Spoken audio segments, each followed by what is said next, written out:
नमस्कार। विज्ञान जगत में आज हम बात करेंगे शांति और विकास के लिए विज्ञान। हमारे चारों ओर जो भी घटित हो रहा है वो खास मैकेनिज्म में, खास फॉर्मूले के तहत होता है जिसे हम विज्ञान की दृष्टि से समझते हैं। सामान्य तौर पर हम जो फौरी जानकारी होती है उसे हम ज्ञान कहते हैं, और जब सब्जेक्ट स्पेसिफिक या डिटेलिंग में जाकर हम किसी चीज़ को समझते हैं तो उसे हम विज्ञान कहते हैं, यानी कि साइंस।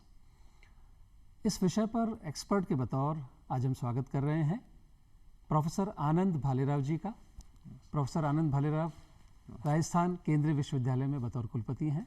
एक टीचिंग और एकेडमिक्स का एक लंबा एक्सपीरियंस है। बहुत सारे नेशनल और इंटरनेशनल प्लेटफॉर्म पर आपने अपने नॉलेज से लोगों को लाभान्वित किया है। आपका बहुत बहुत स्वागत है। प्रोफेसर भालेराव जी, सबसे पहले मैं जानना चाहूँगा कि हम साइंस की जब हम बात करते हैं, साइंस का क्या रोल है हमारे कलेक्टिव फ्यूचर के डेवलपमेंट के लिए, और जो भी हम एविडेंस बेस्ड जो आउटकम्स हैं उनको किस तरह से हम सोसाइटी के लिए यूज़फुल बना सकते हैं। प्रथमतः मैं आप सबको धन्यवाद देता हूँ कि इस कार्यक्रम में आने का आपने एक अच्छा अवसर मुझे दिया है और मेरे विचार साझा करने के लिए मुझे एक जो अवसर दिया है इसके लिए मैं आप सबको धन्यवाद देता हूँ। अभी आपने जो सवाल पूछा है कि साइंस का अपने फ्यूचर में और एविडेंस बेस्ड इसमें क्या रोल हो सकता है, अगर हम वैसे देखते हैं कि नोइंगली और unknowingly science is day to day part of our life. हम सुबह से उठ के शाम तक सोते समय भी सब जगह हमारा साइंस हमारे में इन्वॉल्व है, लेकिन हमको पहचान में नहीं आता है उसमें। अगर हम देखेंगे कि साइंस के सिवा कौन से भी कॉम्प्लेक्स प्रॉब्लम यहाँ सॉल्व नहीं हो सकते, तो कौन सा भी प्रॉब्लम अगर सॉल्व करना है तो उसका कॉज क्या है, उसका रीज़न क्या है, उसके पोटेंशियल सॉल्यूशंस क्या है, ये साइंस के आधार पर ही हम कर सकते हैं। दूसरे, आपने एविडेंस की बात की है। ये एविडेंस का तो इतना इम्पोर्टेंस है कि अभी कौन सी भी गवर्नमेंट हो, स्टेट गवर्नमेंट हो या सेंट्रल गवर्नमेंट हो, उनको एक पॉलिसी करनी पड़ती है। जब भी कोई पॉलिसी करनी पड़ती है, ये पॉलिसी बायस्ड नहीं होनी चाहिए, ये पॉलिसी इमोशनल नहीं होनी चाहिए। ये पॉलिसी जो होनी चाहिए वो ट्रू डेटा के आधार पर होनी चाहिए।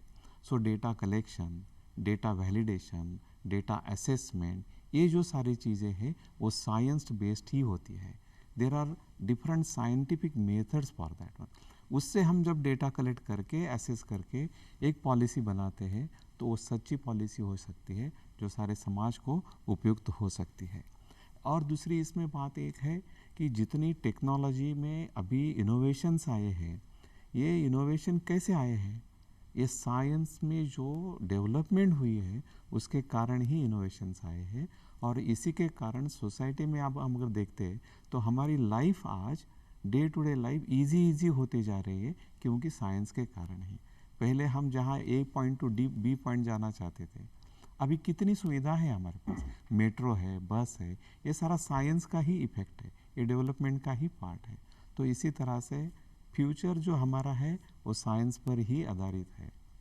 जी, तो दोस्तों, हमारे समाज में या आसपास हम देखते हैं बहुत सारी समस्याएं हैं, लेकिन समस्याओं का निदान, जैसा प्रोफेसर भालेराव जी ने कहा, विज्ञान की मदद से हम आगे बढ़ते हैं, इनोवेशन की मदद से हम सॉल्यूशंस निकालते हैं और उसे अल्टीमेटली इम्प्लीमेंट करते हैं। लेकिन कहीं ना कहीं इस भागदौड़ में या सॉल्यूशन डिराइव करने में कहीं ना कहीं हमें एक चीज़ से चूक जाते हैं, वो है प्रकृति का ध्यान रखना। हम प्रकृति के संसाधनों का इस्तेमाल करते हैं उन चीज़ों के निर्माण के लिए, लेकिन ये बात भूल जाते हैं कि जिस हक से या बिना कंट्रोल के हम जो यूज़ कर रहे हैं उससे आने वाली जनरेशन्स के लिए वो हो सकता है सारी चीज़ें उपलब्ध नहीं रह पाएंगी। नेचुरल रिसोर्सेज खास तौर से मैं बात करूँ, मिनरल्स हैं, मेटल्स हैं, स्टोन है और एवरीथिंग, वाटर है। तो सस्टेनेबल सोसाइटी, साइंस और फॉर सस्टेनेबल सोसाइटी, ये तारतम्य कैसे बिठा सकते हैं? I think I must appreciate you. ये बहुत ही अच्छा सवाल आपने पूछा है, बिकॉज मेरे बचपन से इस तरह का विचार मेरे मन को हमेशा छूता है। और जिस यूनिवर्सिटी से मैं यहाँ आया हूँ उस यूनिवर्सिटी का भी जो विजन है वो सस्टेनेबल डेवलपमेंट यही है। तो साइंस और डेवलपमेंट तो होनी है, हर जगह डेवलपमेंट होना है, उसके सिवा हम विकसित नहीं होंगे। आज पंतप्रधान जी ने विकसित भारत की बात की है, 5 ट्रिलियन इकोनॉमी की बात की है, तो विकास तो होना है। लेकिन इस विकास को करते करते अगर नेचुरल रिसोर्सेज को हम इरोड करते जाएंगे, खाते जाएंगे, तो आने वाली पीढ़ी को क्या रहेगा।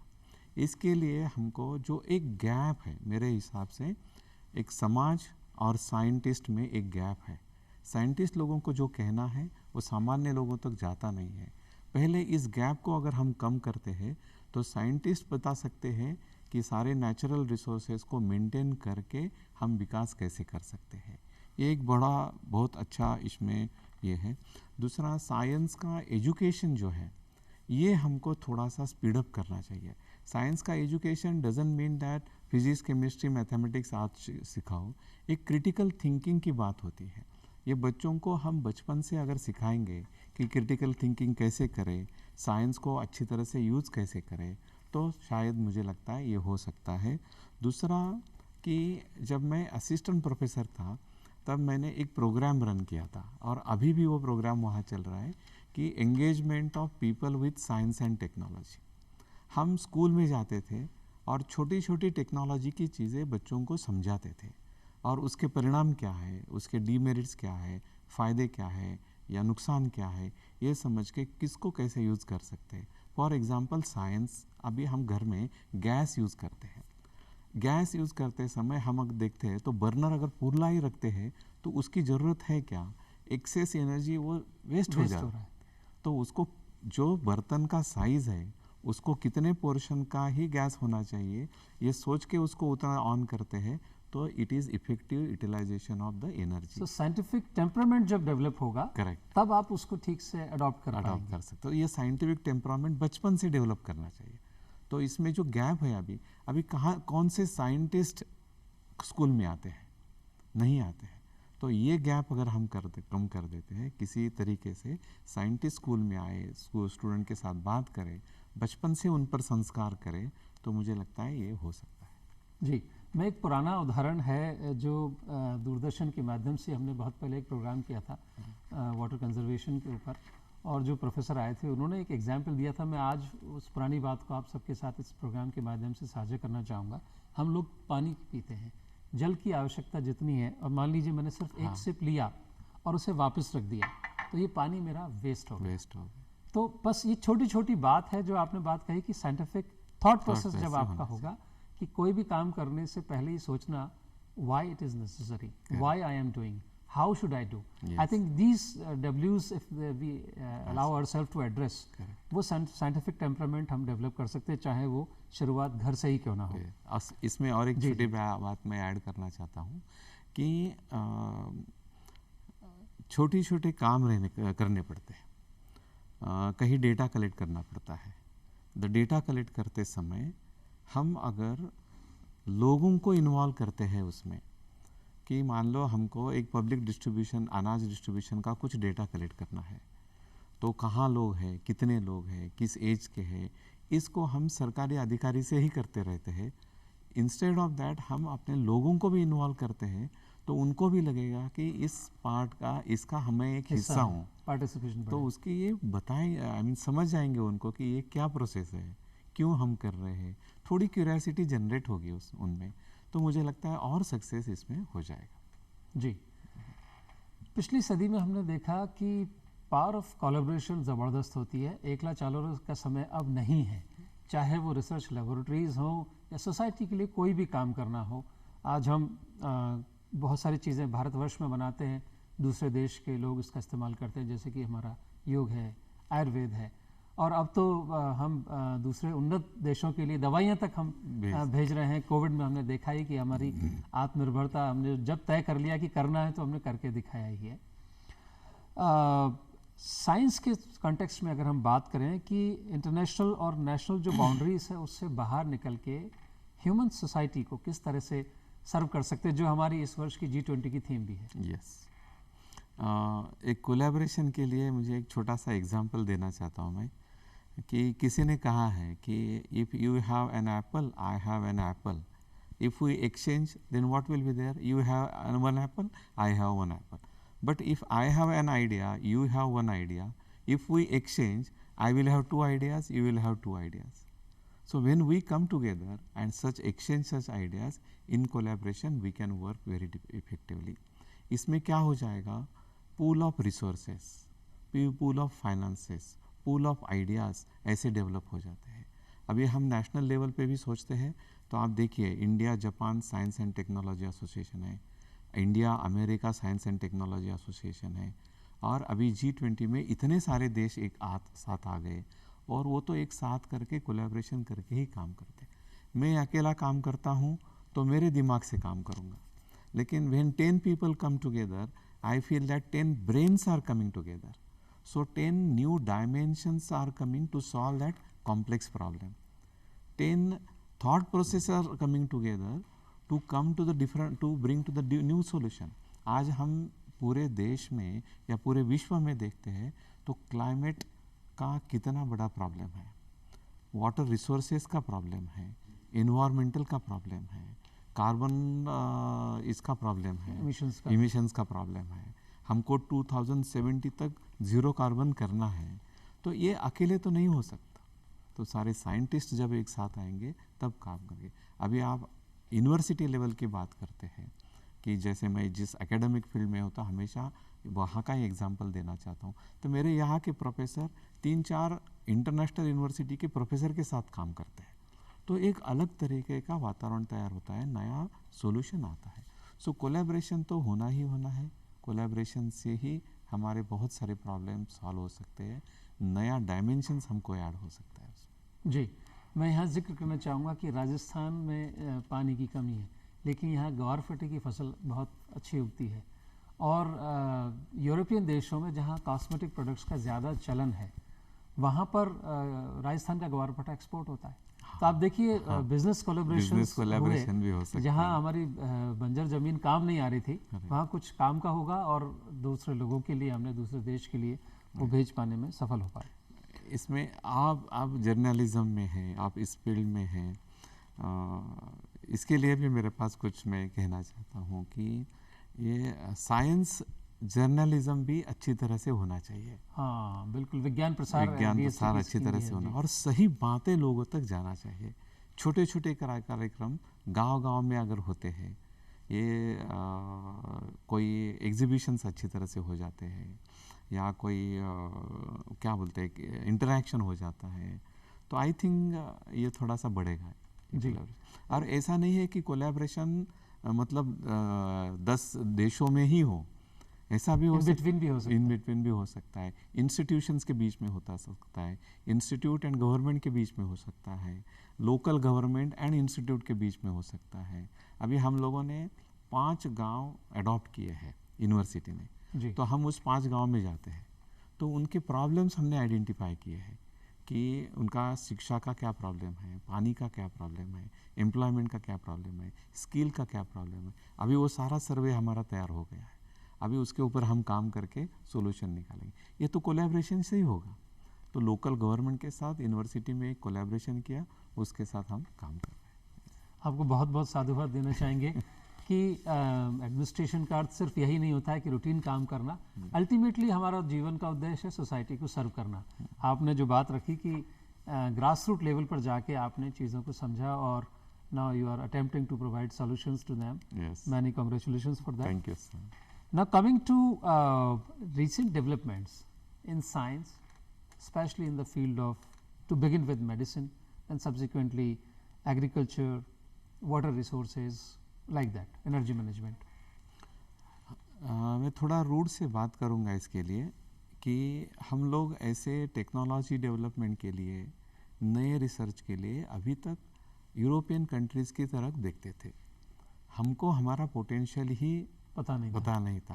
लेकिन अभी आप देखते हैं तो हमारे यहाँ से इतने अच्छे अच्छे साइंटिस्ट, अच्छे अच्छे सॉल्यूशंस आए हैं. इसका बेस्ट एग्जांपल है कोविड-19 के लिए जो वैक्सीन आ गया, वो भारत देश में आया, भारत ने डेवलप किया. इतना ही नहीं तो कितने सारे 60 कंट्रीज़ को दिया.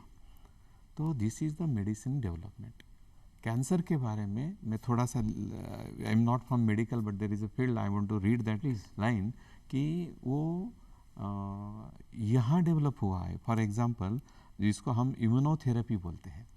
वो इम्यूनोथेरेपी जो ऐसी है कि cancer harnessing the body's immuno system to target and destroy cancer cells, इसके लिए बहुत ही अच्छी डेवलपमेंट इस देश ने की है।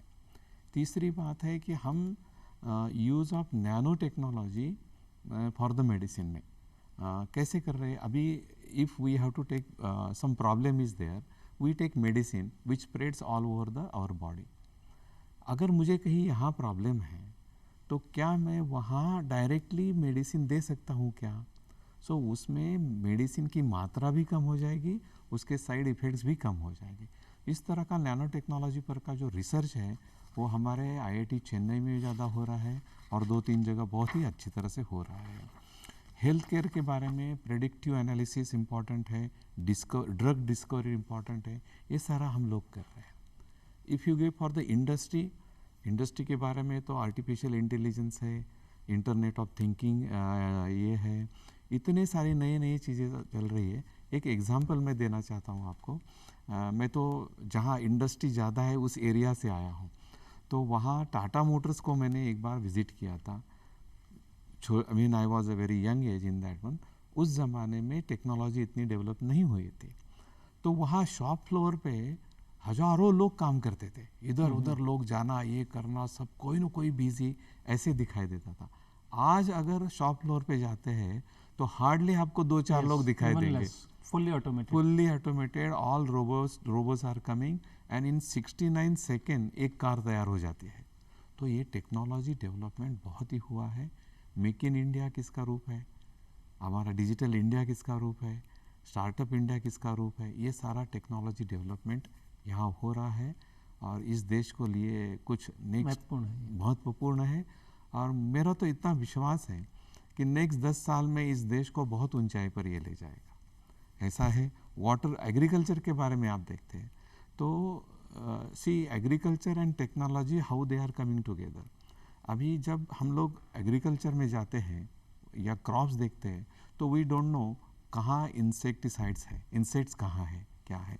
लेकिन जब ड्रोन से हम अप्लाई करते हैं फर्टिलाइजर्स तो इक्वली डिस्ट्रीब्यूट होता है, इसका यूनिफॉर्म डिस्ट्रीब्यूशन होता है, इसका उपयोग ज़्यादा होता है। ये टेक्नोलॉजी और इसका ही है। Water conservation, soil conservation, these are the very advanced technology things coming here and इसको हम पूरी अच्छी तरह से ले रहे हैं, इम्प्लीमेंट कर रहे हैं और मुझे लगता है इससे इस देश की उन्नति भी हो जाएगी, लोगों की प्रगति भी हो जाएगी। आप सीधे और कुछ बातें देखिए कि यूरिया हम यूज़ करते थे। जब यूरिया यूज़ करते थे तो सॉइल की जो क्वालिटी है वो कम हो जाती थी, क्रॉप तो उस टाइम बढ़ता था। तो we have made a modification in that one कि उसको क्या नया यूरिया लाए हैं, लेमन कोटेड, ये ऐसा यूरिया है। इससे उसके जो डीमेरिट्स है वो पूरे कम हो गए हैं। ये इस तरह की टेक्नोलॉजी, इस तरह के इनोवेशंस हम डे टू डे कर रहे हैं। नीम की निवोली से भी अभी नीम के, हाँ, नीम यूरिया ही बोलते हैं उन्होंने, नीम कोटेड यूरिया, नीम कोटेड यूरिया से हो सकता है। एनवायरमेंटल और कम्युनिकेशन की अगर हम बात करें फिर उसको जोड़ते हैं कल्चर से, तो किस तरह से साइंस ने इन चीज़ों को अफेक्ट किया? इन्वायरमेंटल देखते हैं तो एक बायोडाइवर्सिटी आता है, वाटर यूटिलिटी आता है, वाटर कंजर्वेशन आता है। इस वाटर कंजर्वेशन तो देश का इस रूट ऑफ द इशू। अभी हम देखते हैं पूरे वर्ल्ड में 1% of water available is only portable. कहीं लोग बोलते हैं अभी अगर कोई तीसरा महायुद्ध होगा तो पानी के लिए होगा, तो we have to work hard on this one. So हमारे राजस्थान में भी वाटर कंजर्वेशन का बहुत अच्छी तरह से काम हुआ है। 20-25 साल पहले कभी नदियों में पानी नहीं दिखाई देता, आज भरपूर पानी दिखाई देता है।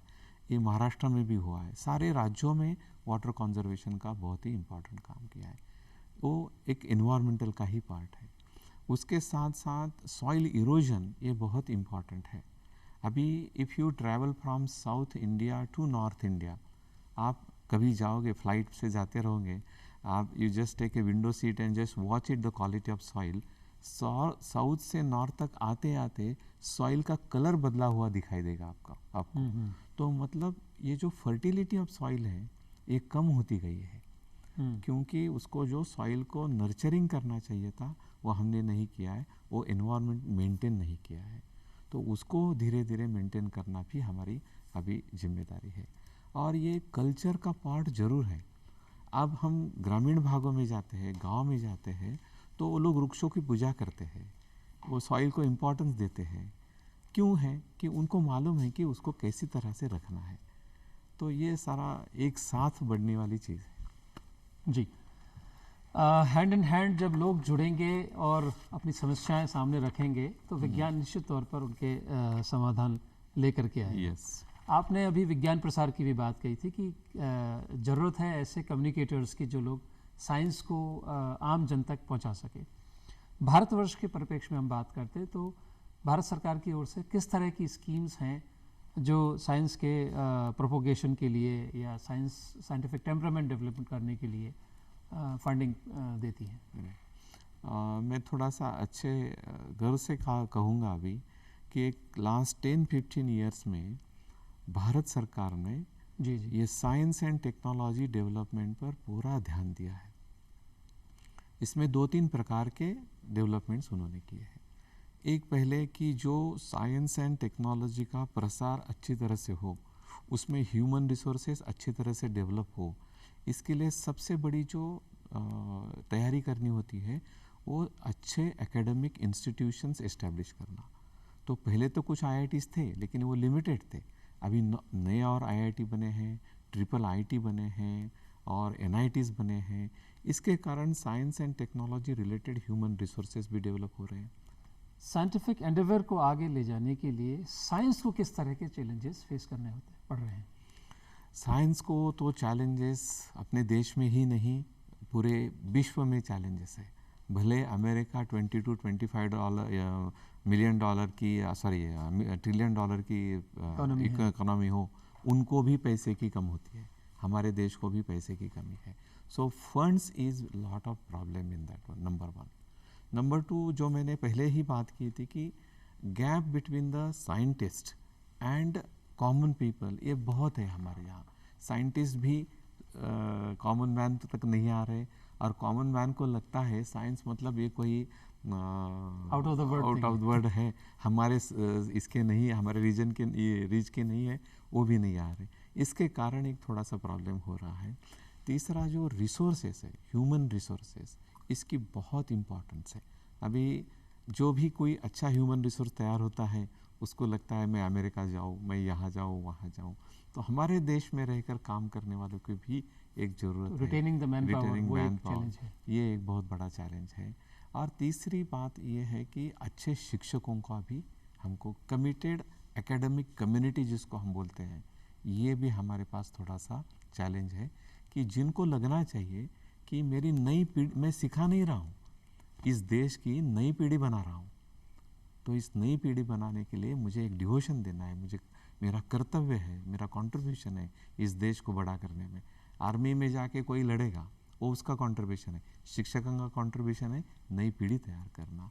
इस तरह का काम सब लोग अगर करते हैं तो मुझे लगता है ये चैलेंजेस धीरे धीरे हम मिट जाएंगे। जी, चलते चलते आखिरी सवाल 1 मिनट में, पीस एंड डेवलपमेंट के लिए समाज को क्या संदेश देना चाहेंगे आप? पीस और डेवलपमेंट के लिए मेरे से संदेश तो मैं देना नहीं चाहता, लेकिन मेरा विचार व्यक्त जरूर करता हूँ कि हमारी गीता एक बहुत बड़ा संदेश दे चुकी है। वो गीता कहती है कि आपका आत्मा मेरा आत्मा सेम है, कोई फ़र्क नहीं है। तो हम अगर दूसरे में और हम में कोई फ़र्क नहीं जानेंगे तो हमें ना झगड़ा करने की ज़रूरत है, ना कोई प्रॉब्लम होने की ज़रूरत है। तो शांति ही शांति रह सकती है, और जब शांति होती है तभी विकास होता है। तो शांति और विकास कोई अलग बात नहीं है, एक दूसरे के साथ ही चलते जाते हैं। जैसे गीता में एक जगह कहा है, 6th चैप्टर में कहा है कि उद्धरेद आत्मनात्मम नात्मो नाम साधयत आत्मैव ह्यात्मनो बंधुरात्मैव रिपुरात्मनः। आदमी अपने आप का ही बंधु है, अपने आप का मित्र है, सखा है, और अपना शत्रु भी है। वो खुद के साथ कैसे बिहेव करता है उसके ऊपर है। इसी इसी तरह से हम सबके साथ अच्छा बर्ताव करें तो शांति ही हो सकती है, और शांति हमको खुशहाली की तरफ ले सकती है, खुशहाली ही हमको विकसित भारत की तरफ ले सकती है। जी, उम्मीद करते हैं इस विषय की चर्चा आपके लिए कारगर होगी, आपके जीवन में एक नई दिशा देगी। और प्रोफेसर आनंद भालेराव जी, आपने समय निकाला, इतनी दूर यूनिवर्सिटी से स्टूडियो में पधारे, आपका धन्यवाद। और उम्मीद करते हैं पुनः आपसे अनुरोध जब भी करेंगे आप पुनः हमारे साथ, हमारे दर्शकों के साथ रहेंगे। जरूर आज के लिए विज्ञान जगत में बस इतना ही, आपसे लेते हैं विदा। नमस्कार। धन्यवाद।